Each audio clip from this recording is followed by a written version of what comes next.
He cleaned their floors by day. They saw him as just another janitor, invisible, unimportant, someone meant to mop floors while they built empires, but he built his dreams by night. They thought their laughter had buried him. What they didn't know was that every laugh, every insult, and every mocking word was fueling a fire inside him. It planted a seed, and one day, the same men who mocked him would have no choice but to call him boss. A quick reminder, if you're new here, hit that subscribe button and join our growing family of story lovers. And if you've been rocking with us already, thank you. Don't forget to check out our other inspiring stories after this one, because you'll love how they all connect. Now back to the janitor. At the corporate office, early morning, the office lobby gleamed with a sleek, glass-walled boardroom. Executives in sharp suits sit around table. At the far corner, David, mid-40s, humble uniform, is quietly mopping the floor. As he pushed a mop bucket, his uniform smelled faintly of bleach, and his calloused hands showed years of hard work. Two executives stood near the elevator waiting to get in as they headed up the 11th floor to their office, laughing loudly. Executive 1 smirking, "If I ever end up like him, just shoot me." Executive 2, chuckling, "Relax. The only business he's running is the mop business." "Careful there, David," one of them said to him in a belittling tone. "Don't slip on those numbers. They're way too big for you to understand." David lowers his eyes, keeps working. He continued, "Imagine spending your life cleaning up after people who actually made it.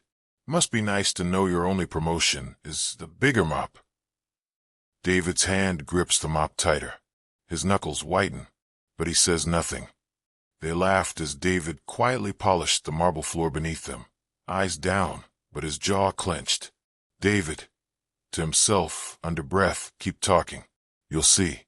The insult never slowed down. They mocked him at every chance they got, like he doesn't have a life for himself. Little did they know David was silently building himself up the tracks.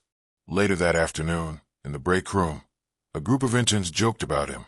Intern, "Hey Dave, when you're done cleaning floors, maybe you can clean up my career too." Another intern, "Careful, man. You might end up working for him one day." They burst into laughter, but unaware they just forecasted the future. David was coming, and he was coming strong. David forced a polite smile, then wheeled his cart out, his footsteps echoing against the sterile hallway. Then one evening, while cleaning the executive boardroom, David overheard two men discussing an investment deal gone wrong. Executive 1, frustrated, "If we don't pivot into logistics, we're finished." Executive 2, "We don't have the cash flow. Investors are pulling out." David froze, mop in hand. His eyes narrowed. Logistics, cash flow, investors. He wasn't just cleaning anymore. He was learning, absorbing, storing away secrets that could change his life. He began to see the office not as a place of humiliation, but as a classroom. Every conversation, every discarded report, every sneer from the men in suits became fuel. He wasn't just a janitor. He was a student of success, hiding in plain sight. David jotting down notes from memory, flipping through books, connecting dots. The fire in his eyes is unmistakable. What they didn't know was that David wasn't always a janitor. Life had handed him blows, a failed family business, debt, and the responsibility of raising 2 kids alone after his wife left. He had fallen hard, but he had never stopped dreaming. David at home, late at night. A dim lamp illuminates a small desk stacked with second-hand business books. His children sleep in the background. He scribbles notes furiously, circling words like ownership, leverage, and opportunity. He had just discovered the very blueprint to his comeback, and soon he would make a move that no one in that office could ever forget. Morning. The kids, Emma, 12, and Michael, 9, wake up to find their dad slumped over books, asleep at the desk. Emma softly, shaking him. "Dad, you didn't sleep again? You work so hard and sometimes forget to look out for yourself." David, groggy smile. "I closed my eyes for a little bit." Michael, concerned. "Why do you keep staying up? You already work so much." "Now books." David kneels, placing hands on their shoulders. I have to do whatever it takes to make sure you guys have the best. He then asked Michael, "You said you wanted to be a dentist, right? Emma also told me she wants to become a lawyer. This is why I have to work hard to ensure I provide for your needs, because one day, I want you to be proud to say your dad never gave up. I want you to have choices I didn't." The kids exchange a glance, a mix of worry and admiration. Emma quietly puts up a smile, whispering, "Then we'll never give up on you, Dad. I love you." Outside the apartment building, David leaves for his janitor shift, books tucked under his arm. Two neighbors greeted loudly enough for him to hear, as they whisper to themselves. Neighbor 1, "Good morning, Dave," snickering. Look at him. Mid-40s, wife gone, still playing college boy at night. Studying hard. I hope this all pays off in the end for him, he said to the other neighbor. Neighbor 2, laughing. Poor man. He should be resting instead of pretending he'll be some big businessman. Anyway, I wish him the best. David pauses, clenches his jaw, but doesn't respond. He keeps walking, their laughter fading behind him. They mocked him at work, and sometimes at home. But what they didn't know is that every laugh was fuel, every insult, kindling for the fire he was building inside. At work, late evening. The corporate office is empty. David is cleaning the executive boardroom, but lingers when he sees a financial report left on the table. He glances at the door, then studies it. SFX, pen scratching on a small notepad hidden in his pocket. David was learning. Every report, every overheard conversation became a lesson. The office wasn't just his workplace anymore. It was his university.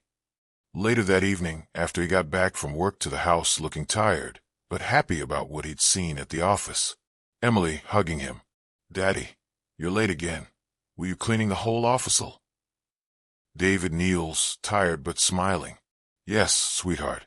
Somebody's got to keep it shining. Michael's serious tone. Dad, today at the school, the other kids, they laugh when they hear you're a janitor. They say I'll end up mopping floors too. Wondering how they found that out. David pauses, pained, then lifts his son's chin with determination. David, listen to me, Michael. What I do now puts food on this table. But it's not where I'm stopping. You hear me? This uniform is temporary. Emily, innocent, hopeful. That's why I'm proud of you. I pray Mom regrets her decision to leave Daddy. David, soft but firm. Something better is cooking. Something that proves to the world, and to you, that we're not stuck here. He later cross-references terms he'd found out from the office in his textbooks at home, whispering as he learns. David to himself. So that's what equity means, and that's why they're failing in logistics. One night, overwhelmed, David slams a book shut, frustrated. Maybe I'm just a janitor. Unaware he was thinking out loud. Frustrated, but not weak. The pain of his struggle building up to his chest, heavy on him, placing her hands firmly on the book. Emma. No, Dad. You're the smartest person I know. You tell us to keep believing, so you have to, too. Michael, with wide eyes.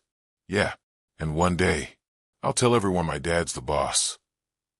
David stares at his kids, tears brimming. He pulls them into a hug. David said softly, "Then I can't quit. Not now, not ever." In that moment, his sacrifice had a purpose, and a father's love became his greatest weapon. Another late-night cleaning shift. David overhears executives arguing again. Executive 1 panicked. If we don't secure logistics, our whole operation will collapse. Executive 2. Then find someone. Anyone.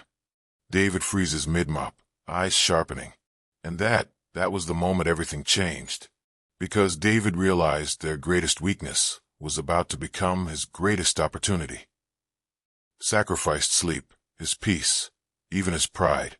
But every sacrifice was leading him here, to the first step of his comeback. And if you're new here, make sure to subscribe to the channel and hit that like button, because this is where David's journey truly begins. The business forming inside his mind. For months, he had been sacrificing sleep, studying late into the night, and learning from the very people who mocked him. And now, it was time for him to take his first step, the step that would change everything.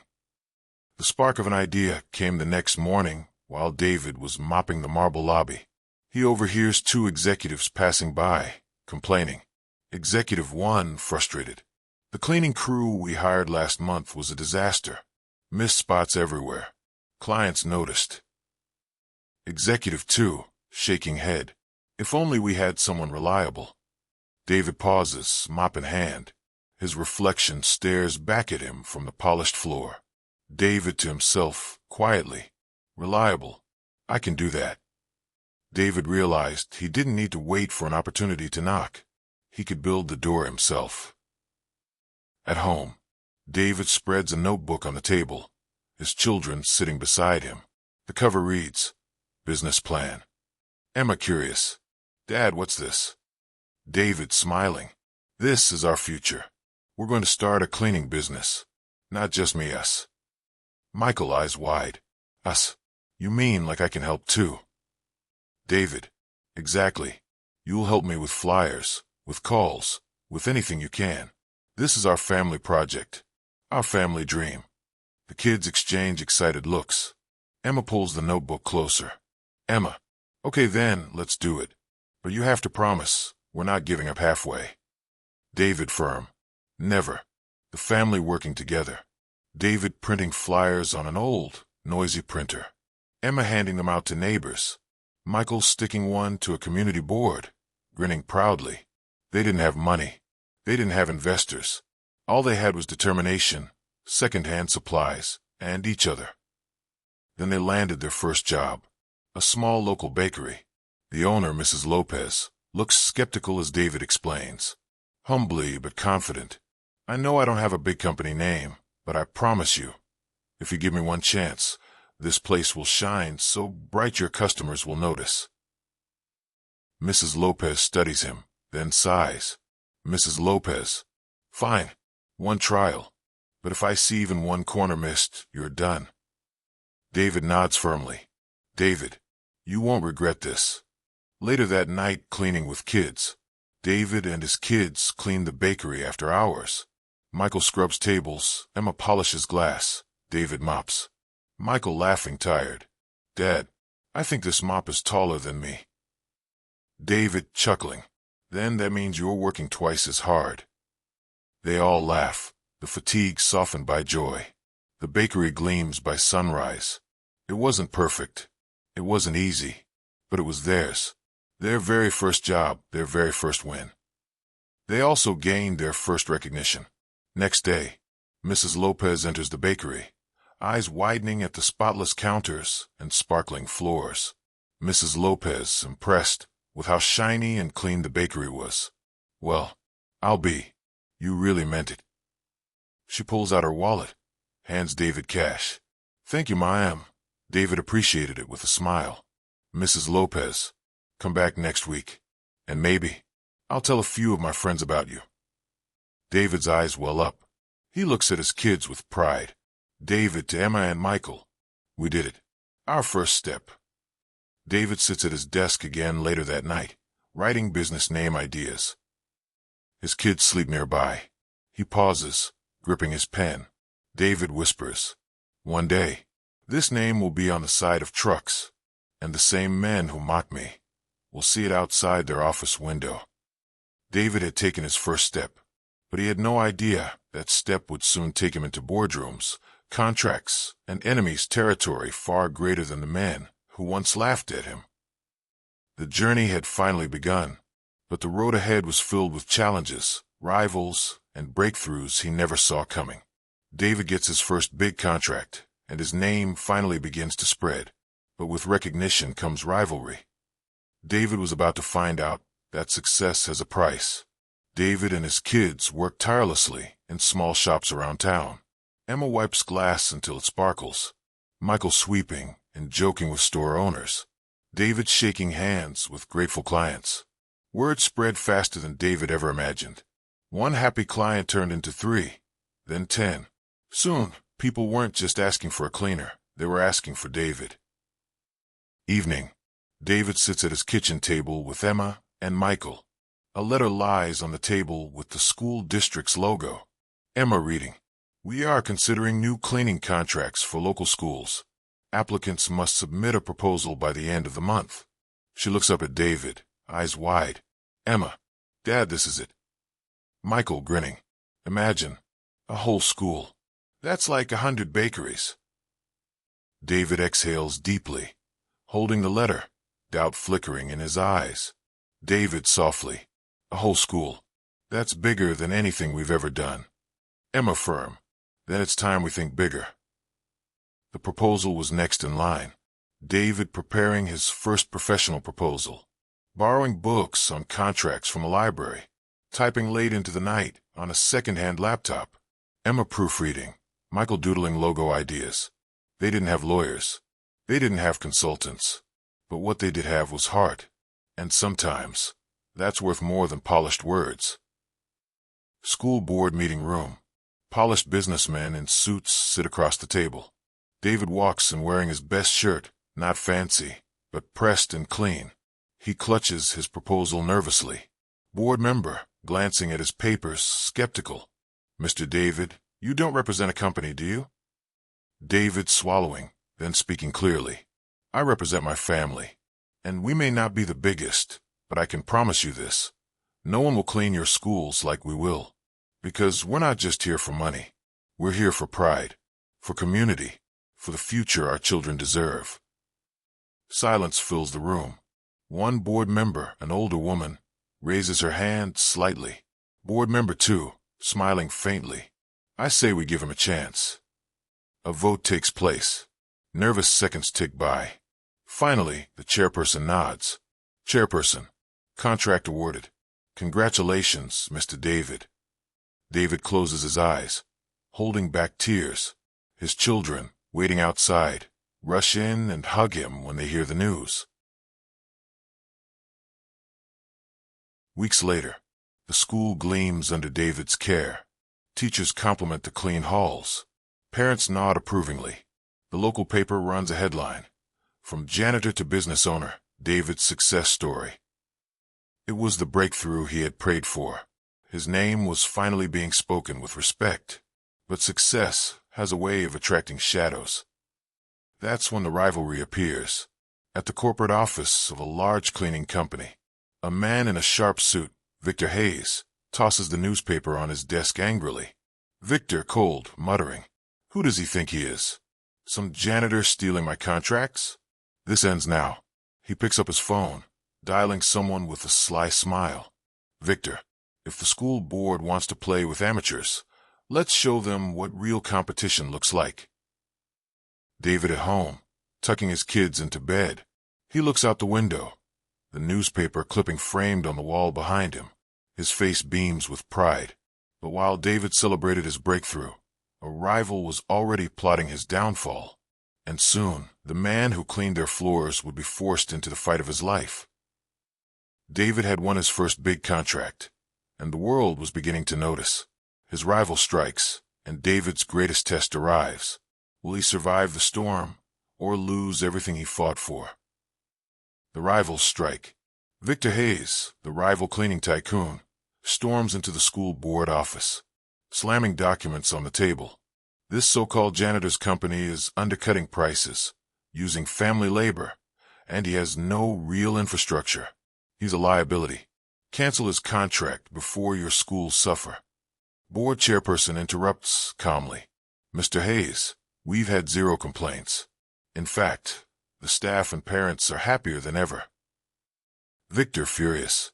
You're making a mistake. He's nothing. A mop pusher pretending to be a businessman. The chairperson sighs and sets the paper aside. Chairperson, we'll let the results speak for themselves. Victor storms out, but his eyes are already burning with a darker plan. David has rented small shop as his office. David's office was small but warm. Emma brings in the mail. She opened the letter, her face going pale. Dad, it's a lawsuit. From Victor Hayes. He's claiming we're operating illegally without proper permits. David takes the papers, hands trembling. Michael slams his fist on the desk. Michael, he's scared of us. That's all this is. David closing his eyes, steadying himself. No, he's trying to break us before we grow too strong. He looks at his kids, determination in his eyes. David, then we'll fight, just like we always have. The unexpected ally. The school got to know about the lawsuit and sent some of their staff to testify unaware to David. Courtroom, tense atmosphere. Victor smirks confidently across the aisle. But then, the school board chairperson walks in, holding papers. Chairperson to the judge. We've come to testify on David's behalf. His company has exceeded every standard. In fact, our schools are cleaner than they've ever been. Victor's smirk fades. The judge slams the gavel. Judge, case dismissed. David exhales in relief. His kids hug him tightly. Victor thought he could bury David under paperwork, but instead, David stood taller than ever. The twist of fate pops as it all turns good for David. Weeks later, David sits at his kitchen table. He opens a new letter, this time, from the bank. Emma, reading over his shoulder, stunned. They've approved your loan. Dad, this is enough to buy property. Michael, jumping up. Wait, you mean? David's face breaks into a slow, powerful smile. David softly. Yes, we're not just cleaning buildings anymore. We're going to own them.